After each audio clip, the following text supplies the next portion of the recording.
Tripura art সোসাইটির উদ্যোগে রবিবার দুপুরবেলা Kailashahar Shrirampur Suryamani memorial H school প্রাঙ্গণে অঙ্কন মেধা স্কলারশিপ পরীক্ষা অনুষ্ঠিত হয়।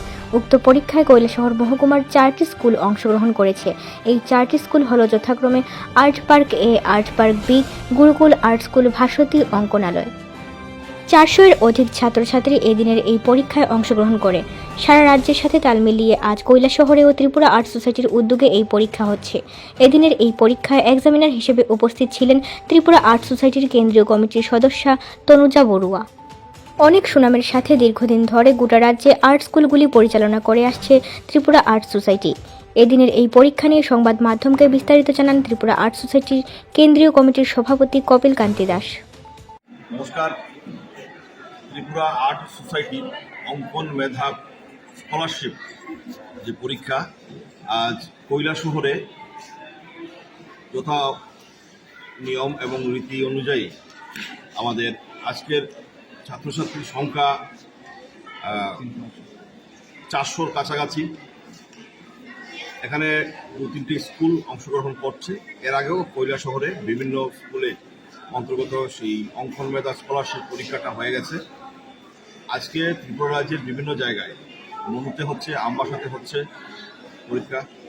আমাদের যথারীতি ত্রিপুরা আর্ট সোসাইটির কেন্দ্রীয় কমিটির সদস্যা তনুজা বড়ুয়া, উনি এক্সামিনার হয়ে মাঝখানা থেকে এসেছেন এবং এই কৈলাসহরের শ্রীরামপুর সূর্যমণি মেমোরিয়াল যে স্কুলটা আছে সেখানে আর্ট পার্ক এ, বি এবং গুরুকুল, তারপরে ভাস্বতী অঙ্কনালয়, এরকম করে অনেকগুলো আর্ট স্কুল আছে।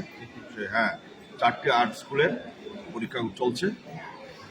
তো পরীক্ষা আমাদের এই 31 ডিসেম্বরের ভেতরেই শেষ হয়ে পুরো রাজ্যের পরীক্ষা।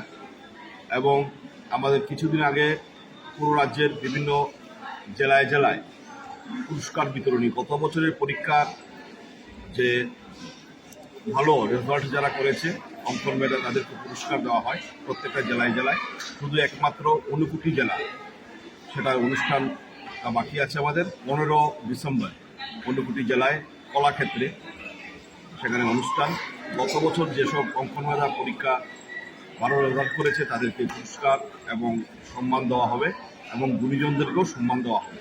অতএব এই আঙ্গিকেই আমি আগামী আমাদের যে জেলা অনুষ্ঠান সেখানে প্রত্যেককে আমন্ত্রণ জানাচ্ছি অংশগ্রহণ করার জন্য এবং উপস্থিত থাকার জন্য। ধন্যবাদ আপনাদের। Bureau report, Dharmanagar news online.